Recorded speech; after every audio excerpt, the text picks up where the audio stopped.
Baruch Hashem. Today's daf yomi is Avodah Zarah, daf Lamav, Avodah Zarah 36. Today's daf yomi is dedicated for Shemir for the Chayalim, Matzal for the Shvuyim, and Yeshua for Am Yisrael on this eighth Torah. We're going to start on the bottom of 35b on the last line.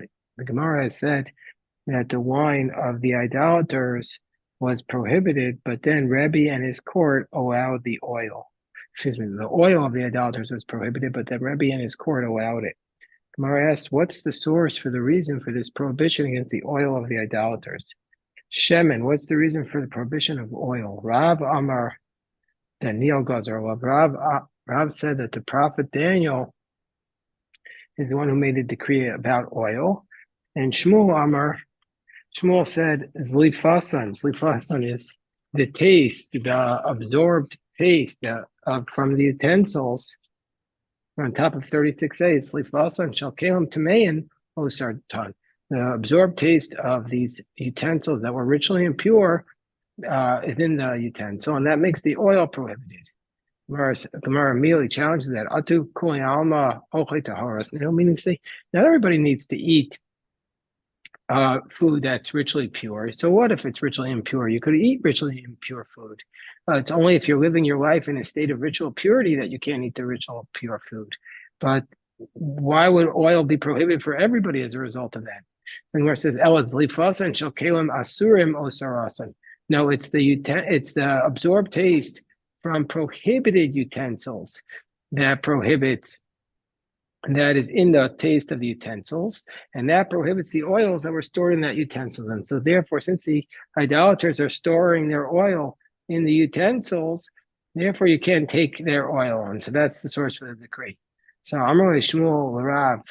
Now, so again, Rav says that the source of the reason why oil is prohibited is because of the prohibition made by Daniel. And Shmuel says, no, it's because the utensils have oil in them. The utensils have their non-kosher flavor in them, and that gets into the oil. So the Gemara says that Shmuel says to Rav Bishlam Aladidi. Shmuel says to Rav, my opinion, which makes sense, that it was from the non-kosher taste in the utensils. It makes sense according to me that minas lifasan shalkel masur or osarasan, that the non-kosher flavor in the utensils is what prohibits the oil. Hainu t'kiyas Rav Yitzchak bar Shmuel bar Marta, the Amar. Darash Rabbi Simai ben Nitzivin. This is why Rabbi Simai gave a drasha in Nitzivin. Shem and Rabbi Yehuda Beistino Nimnu Olavi Tiruhu. That's why when Rabbi Simai came to Nitzivin, he said that the oil Rabbi Yehuda Hanasi, according to some versions of the Duktukei Sofrim, he and his court took a vote and they decided to allow the oil. Because Sabar, they were of the position, no sin tam of gam mutter, that what's the taste? The taste was being absorbed from the oils, from the utensils, from the non-kosher food, but that's called no same time. It's giving off a taste, lifgam, but it's a bad taste. And so therefore, since you don't want the taste of the previous food in the barrels to be giving off flavor, it's a flavor that you don't want, and so therefore it's permitted. No sin tam gam is permitted, and that's why Rebbe said that the oil is permitted. We paskin no sin tam gam mutter is what he said. Eladidach said Shmuel, but according to you, Rav the Amris Daniel Gazer Lav, you said that Daniel is the one who made the decree. Daniel Gazer Vaser Rabbi Yehuda Nasim Avatoi. Daniel made the decree that you can't have the oil of the idolaters, and comes along Rabbi Yehuda Nasi and cancels the decree. It can't be. But we know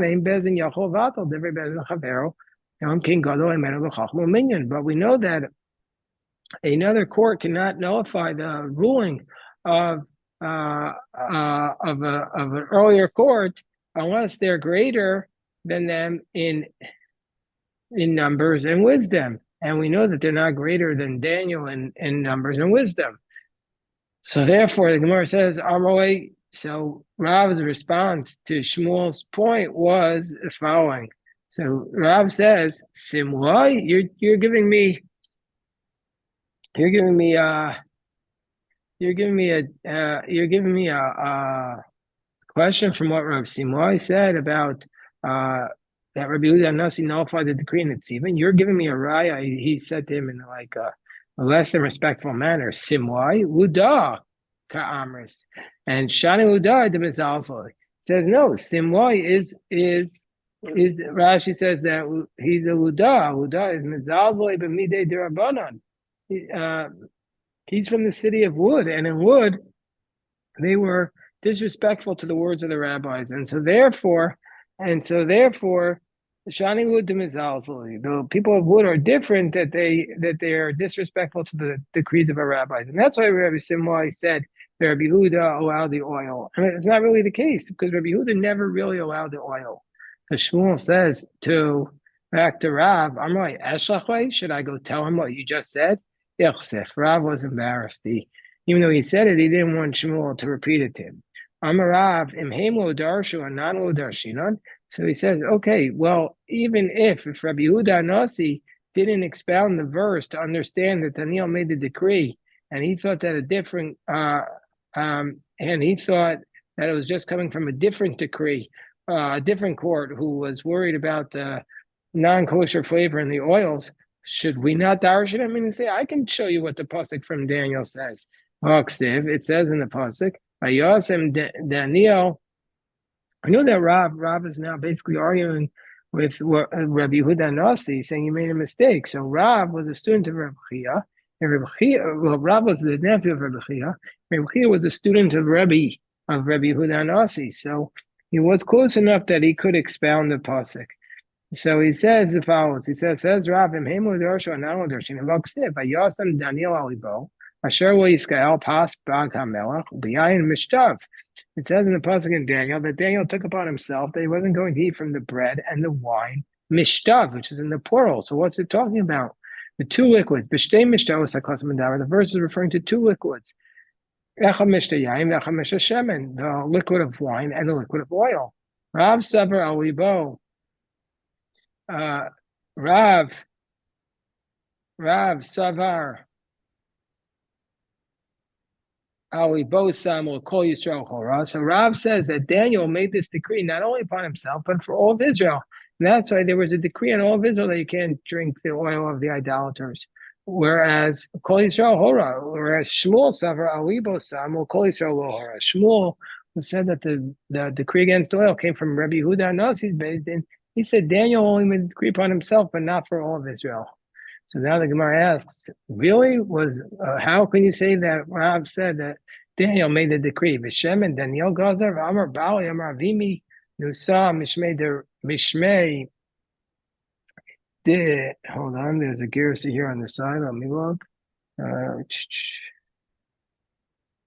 Mishmei, De. There's some Gersa issues here. He says,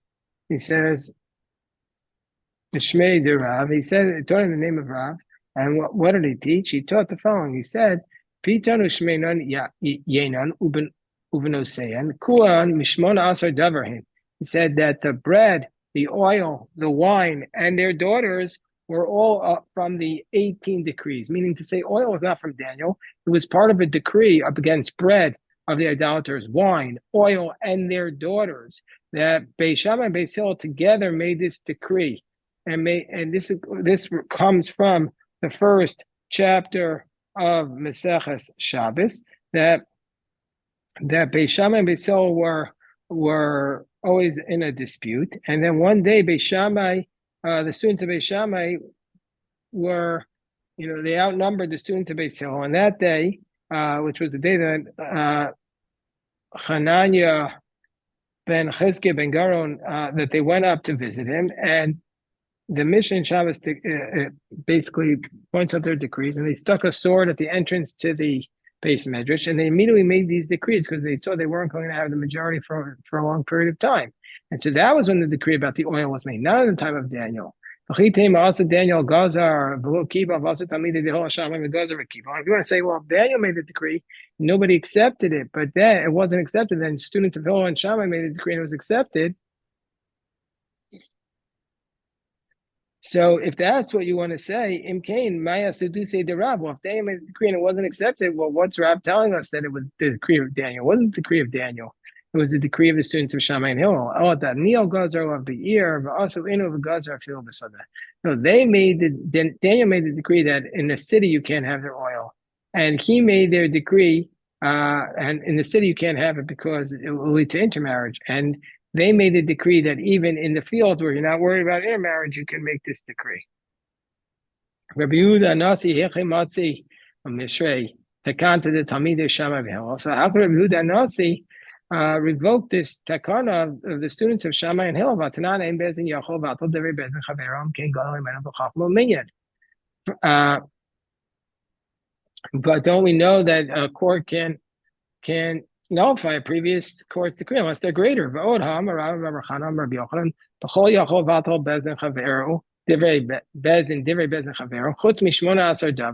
can always nullify the court of your friend with the exception of the 18 matters, these 18 matters that the students of Shammai and Hillel made. Even if Elijah in this court will come to try to nullify the decree, they won't be able to. So how could Rabbi Yehuda Nasi nullify the decree against oil? So Amar Rashashia, Matam, what's the reason why you can't nullify this decree, these 18? Whole Pasha Isur B'Rov Yisrael. Because these decrees, once they spread out amongst all of Israel, therefore you can't nullify it. However, but this is different. Shemen will Pasha Isur B'Rov Yisrael. But the oil never went throughout all of Israel. And so people never accepted upon themselves this decree against the oil of the idolaters. Indeed,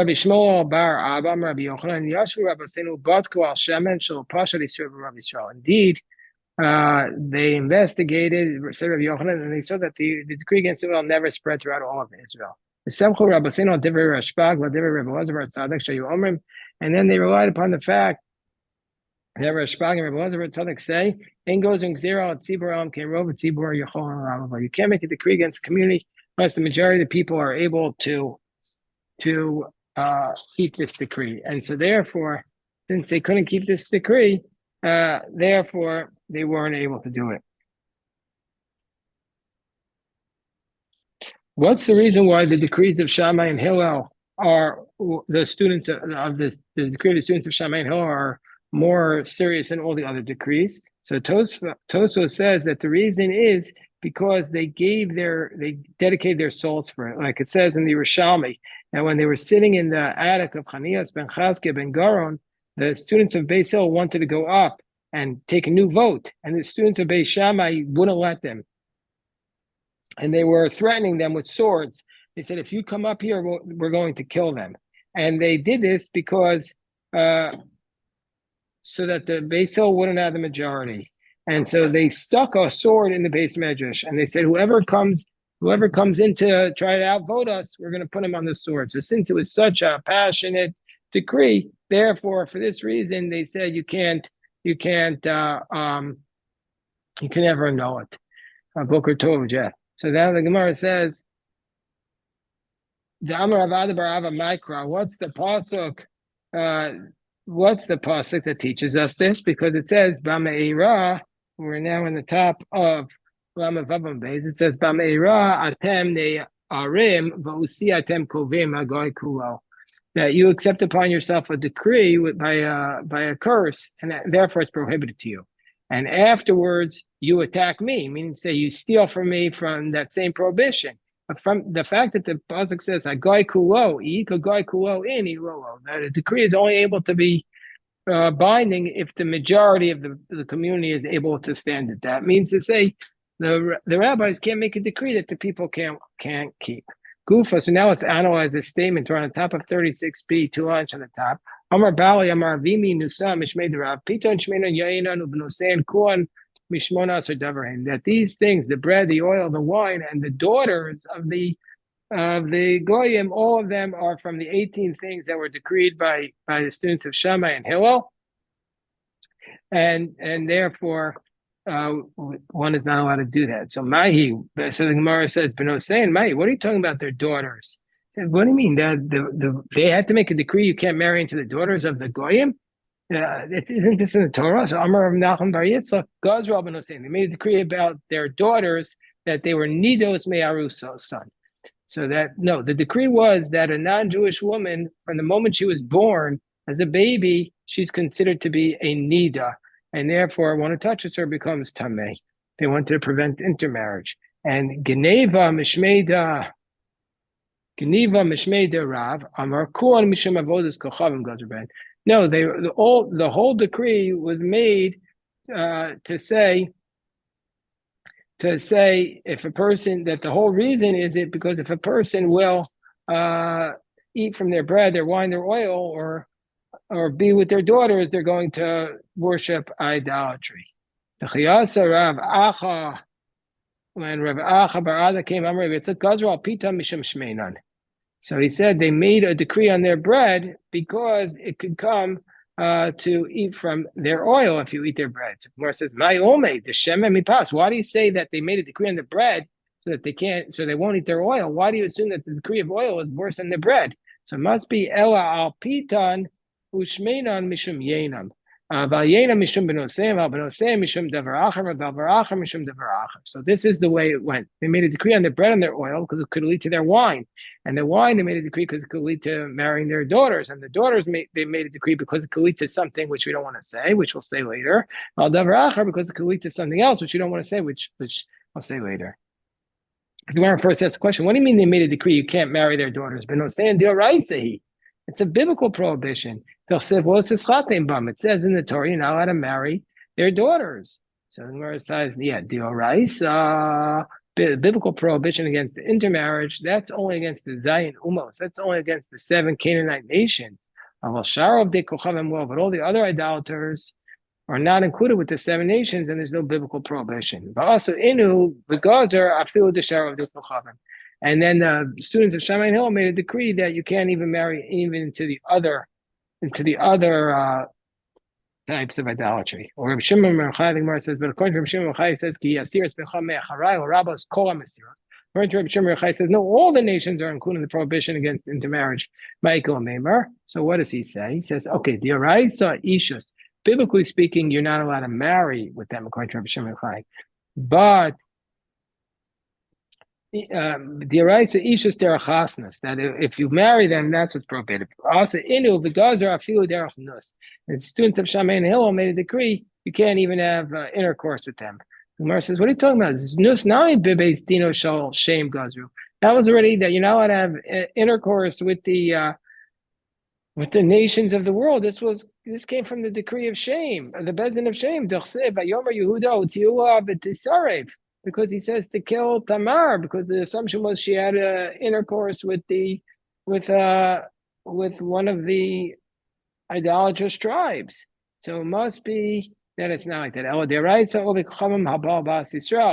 So biblically speaking, the prohibition is only for a man who is with an idolatrous man to be with a Jewish girl, the Mashcha Basrei, because he will pull her towards him. But a Jewish man with idolatrous woman, well, was not included in the prohibition. But also Inu, and comes along the students of Shammai and Hillel, and Gazer Afilu Yisrael Abal Avodas Kochavim.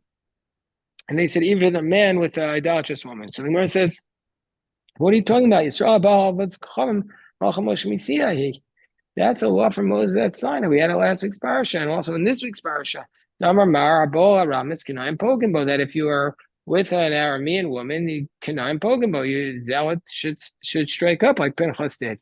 The Gemara says, no, the biblical prohibition of being with a non-Jewish woman is only in public. Like the actions of Pinchas when he saw Zimri and Cosby sinning. But also, Inu Gazer Afil B'tzina. And the students of Shammai and Hill said this, that they made a decree you're not allowed to be even in private. The Gemara says, what are you talking about? B'tzina Nami.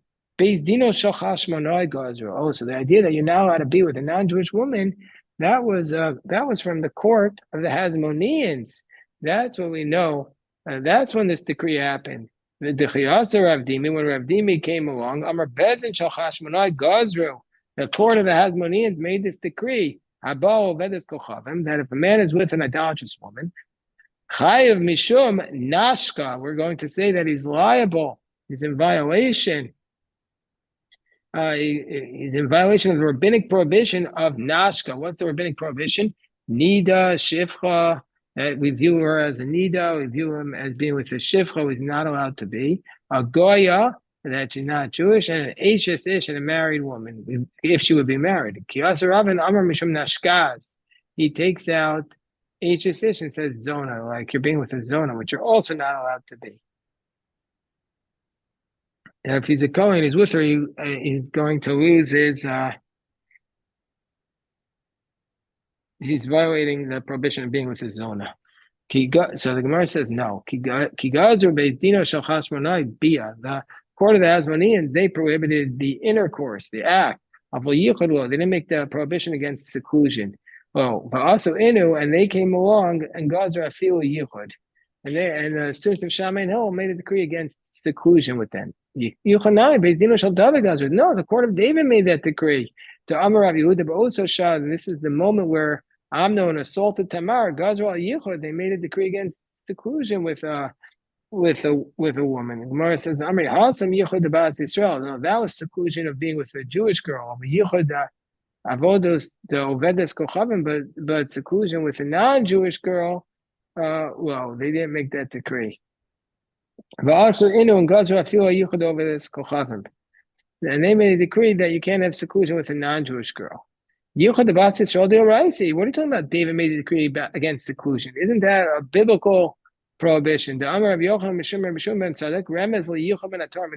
that yichud is prohibited biblically speaking? Because it says ki sitcha achicha ben imecha, and when the you will be enticed by your brother, the son of your mother, and it says it's strange. Why does it mean the son of your mother? Ben the only one who could seduce you to sin is the son of your mother, but not the son of your father. Why does it say ben imecha? Ben misyachidim imo vein achar misyachidim kol rasha b'torah. It teaches about yichud, that a person, yichud doesn't apply with a son and a mother, but in general it does apply. So the Gemara says yichud the oraisa the hsh. Now, biblically speaking, the Torah has a concept of yichud with a married woman, that you can't be secluded with a married woman. David says even if she's unmarried, you can't be secluded with her. They may say you're even can't be secluded with idolater. But anyway, but we're going to go on now. But before we go on, I just want to point out, so the upshot of this is that there might be there may be a biblical prohibition against marrying a non-Jewish woman, but or possibly because it says that according to Rabbi Shimon Bar Yochai, because he learns out Rabbis Kol Masiros, but that's a minority opinion. According to majority opinion, the concept of marrying a non-Jewish woman is a rabbinic prohibition, and certainly the concept of just being with a non-Jewish woman is a rabbinic prohibition. But a rabbinic prohibition is certainly very significant, but it was a prohibition from the time of the Hasmoneans. Beis Din Chashmonai made that decree. What does that Bryce mean when it says they made a decree about the Benoseim because of Davar Acher, and then Davar Acher because of Davar Acher? What is that? It's they made a decree that if there's a child, a baby, who's an idolatrous baby, that he's considered to be tameh, as though he has a flow from himself, which generally speaking makes you tameh. And the reason is we don't want the Jewish boys hanging out with the idolatrous boys, because then they could lead to sexual sins. Rabbi Zera said, I was in a lot of distress when I was with Rabbi Asi. Rabbi Asi Eitzel Rabbi Yochanan. Rabbi Yasi asked Rabbi Yochanan. Rabbi Yochanan Eitzel Rabbi Yana. Rabbi Yana Eitzel Rabbi Nassim Ben Amar. Rabbi Nassim Ben Amar Eitzel Rabbi. And the question, we all had the same question. What's the point in which this child, this baby, is going to be considered tamei if he's an idolater? So Amarli and Rabbi Asi said to me that Rabbi told him, Ben Yom, 1 day old. That's the time you can't be with him anymore. No, 9 years old. 9 years old is when you have to be worried about intercourse with him, and so that's the concept. And when I came, when Rabbi Zera came and he said it in words of Rabbi Chia Lefnei Rabbi, Amrli, Hanoch Dvarai. The echo is Divrei Rabbi Chia. He says, abandon my words. I said one day, and grab the words of Rabbi Chia, who said 9. The Amartino Kol Echamim Emasam Etam Eziyah Ben Teisha Shan of Yom Echad. hold the royal bia mitame. So Nami Beziva, since he's able to have intercourse at that point, he's also going to transmit Tuma because he's a Zav. So Amar Ravina Helka Chatinokes, but it's common Baskim Shanam Yomechad. Since a little girl in the Talmud, they assume that she could have Bia at 3 years old. Well, since that's the case, she should also at 3 years old transmit Tuma. All the Ruyo Bia Matami Namiziva. Pshito, the Gemara says it's obvious. No, the Gemara says no. Ma'odetema Hayada Ergule, Vaylo Yada Ergule. You might have thought it's only on the boys and 9 because that's when he's accustomed to it. But the girls are not accustomed to it at 3, so we might have thought that the prohibition doesn't apply. So at 3 years old, but we say it does. So okay, we'll stop here in this powerful daf. Yeah, Shakach.